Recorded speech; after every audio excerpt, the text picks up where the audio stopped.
WhiskyJaosn here, whiskey from the viewpoint of an American over here in Germany tasting rare and exotic whiskeys. Today I have something here called the Caskhound project. Thilo Schnabel, a German.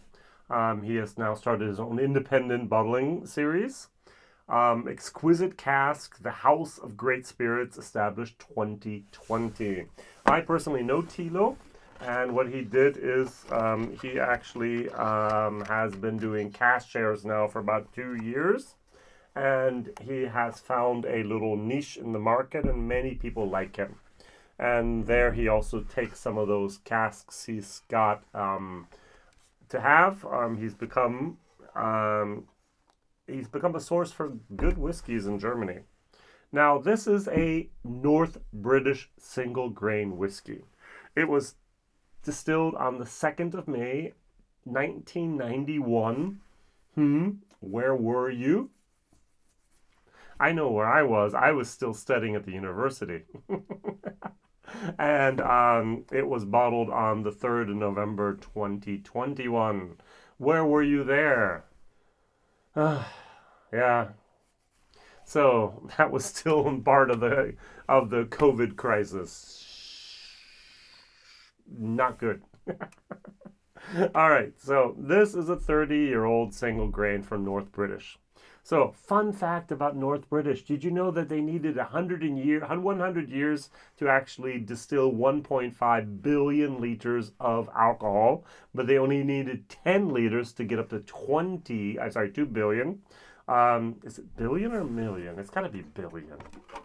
I'm going to have to read this thing again here. It says here 1.5 billion exactly. All right, so the next question that I have is this box here. Real wood, real tiny little latches here. We have the possibility to open and close it here due to the hinges. How much does the bottle price go up because of the wood box? I know Thilo a little bit, and he mentioned this once to me. And I personally would rather have the whiskey without the box. My personal preference. I think Roy from Aquavita throws away most of his packaging as well and just puts the bottles up here on the shelf without the packaging. Like with Bourbon is the case. So I've left it in the box here for my single malts just because I didn't know better back then. Let's just say that.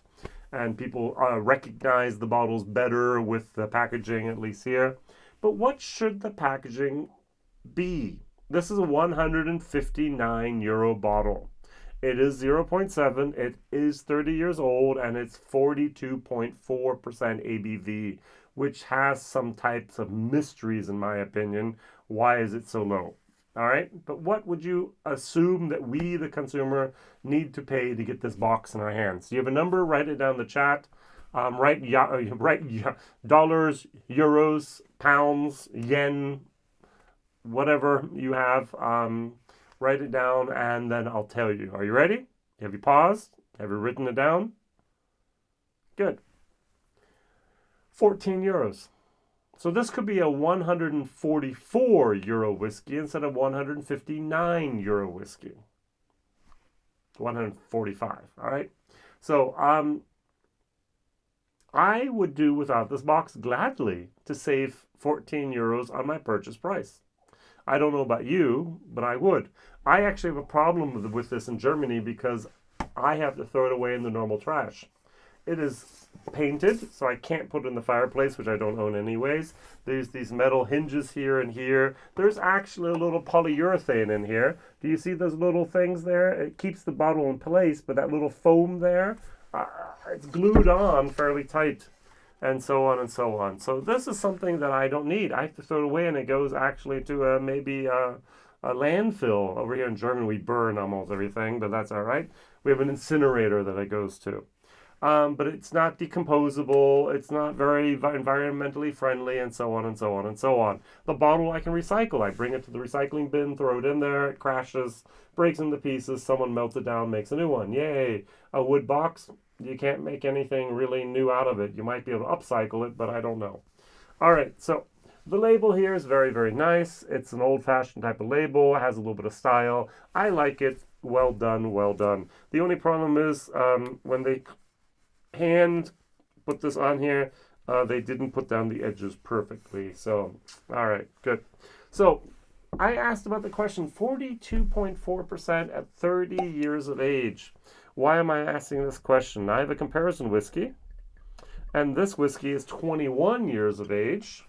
It is from Port Dundas, which is now a closed grain distillery, and it's 57%. So Douglas Thompson Single Grain Scotch Whisky, Port Dundas Distillery, distilled on the 10th of October 2000 and bottled on the 10th of October 2021. This is one of 160 bottles, and it's still at 57%. 57. This is 42.2. Were the angels greedy? What's going on here? I don't really know.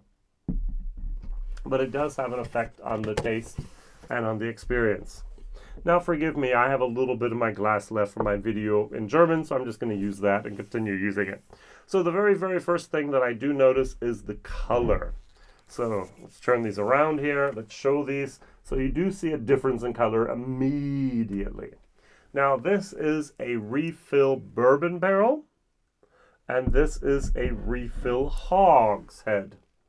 Now, I used to say, now this was 6 months ago, I used to say no one would be sending over barrels to Europe after they've taken apart. We just put the barrels empty into the container, close the door, send it over, and great. The prices actually to send a container from the US to Europe, UK, as well as Germany, has more than 500% gone up. So we used to pay 800 euros, now we're paying 2,800 euros. We used to pay 2,000 euros for something, we're now paying 10,000 euros, 5 times the price. And that money is something that people could definitely think about saving space. So why don't we just actually take the casks, hit down the rings, just put the staves in there and let someone rebuild them over in Scotland at the Speyside Cooperage, for example, and make hogsheads again. So for many, many years, we weren't doing that. For many, many years, we were just basically taking the barrels from America and just using it. It was too labor intensive and too expensive. Now shipping is so expensive.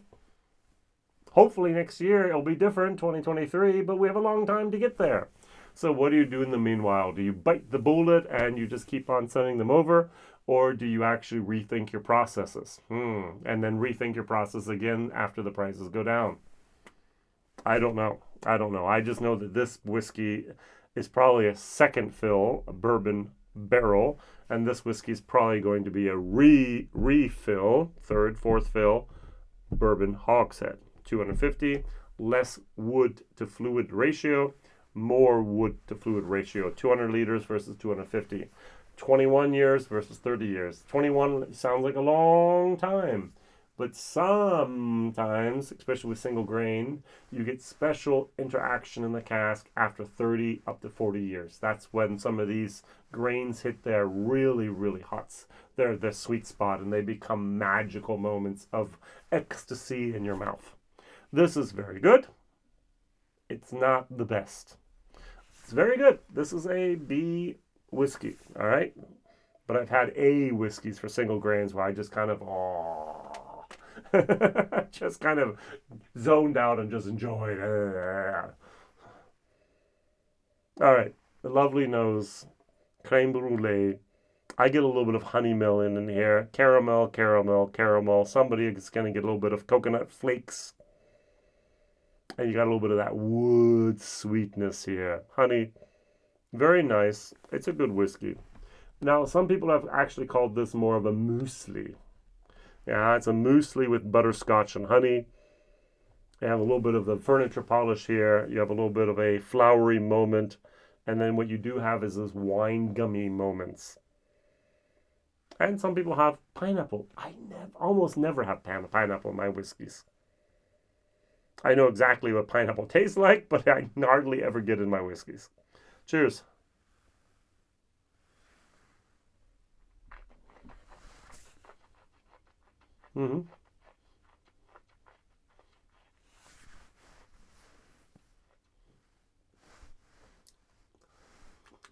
It's got the flavor. It's got the cask. It's got the butterscotch. It's got the vanilla. It's got a little bit of raisins going on here.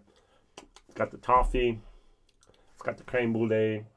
It's got a somewhat longer finish. It has a sweetness of the honey in here. The oak is going on, but it's not dry. This is a very good whiskey. This is a B whiskey in my book. Especially if you're looking for a whiskey from 1991. Imagine you got married that year. I got married the first time a year before that. Imagine your son got born or your daughter was born. My son was born a year later. So this would be the perfect gift.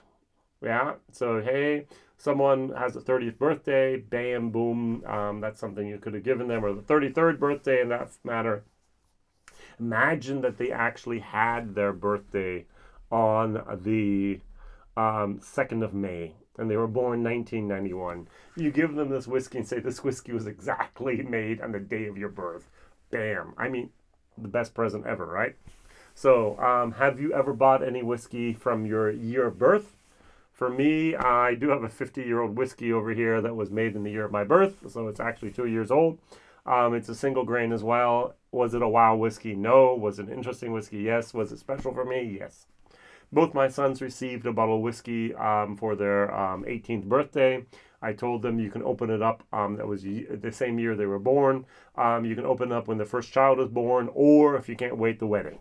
So neither of them are married and neither of them have children yet. So I'm still waiting to share that first glass with them. And it wasn't even, it was a Knock-Can-Do was the one, and I think the other one was it a Glenmorangie? I don't even remember. Shame on me. It's been 5 years now. All right. All right. Good.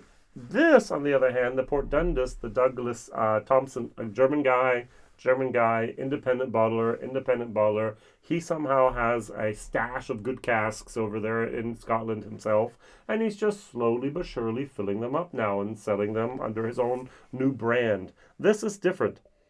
This is cornflakes in a glass. This is more of, I think the British Northern actually used the corn, and I think the Port Dundas used the wheat, but I might have gotten them both wrong here. This is nice. I do not smell the 57%. This is 57%, people. This is 80 euros. So this is half the price of this. This could be considered a bargain. Let's try it.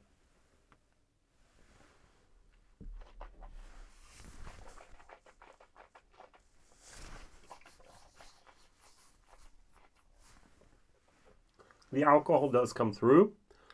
Here I have a little bit more of a, and I do sometimes have this with bourbon barrels, a little bit of a faint strawberry moment. I like. It's different. This is more of a pastry type of exotic type of vanilla biscuit moment. Biscuit as in cookies. There is a little bit more pepper here. Don't forget, 57%. This is 42.4. This is almost 30%. My math is not great this evening. Less alcohol than this has. This is warming. This is nice. This is good for the price point. This is great for the flavor point. I really enjoy this. As I said, I'm giving this a B. I'm giving this a C- for price. I think a 30-year-old whiskey at a price point of 159 euros. If it weren't for the dumb box, it would be 145 euros. So 145 euros, even better, right? Why do I need this dumb box? I'm not a collector. I open my bottles, share my bottles, and enjoy my bottles. Fabulous.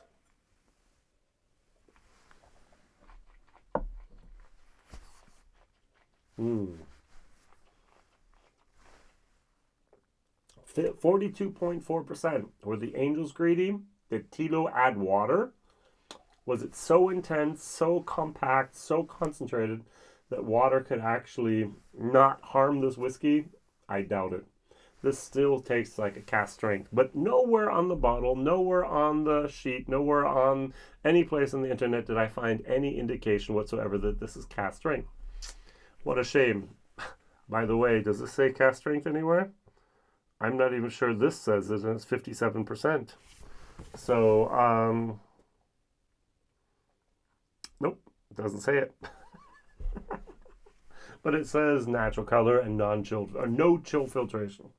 All right, my question of the day is, what is your favorite grain whiskey?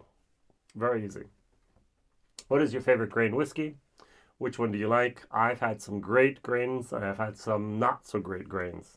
I've had some great single malts, and I've had some not so great single malts. I've had some great Irish whiskeys, and I've had some not so great Irish whiskeys. I've had some great bourbons, and I've had some very bad bourbons.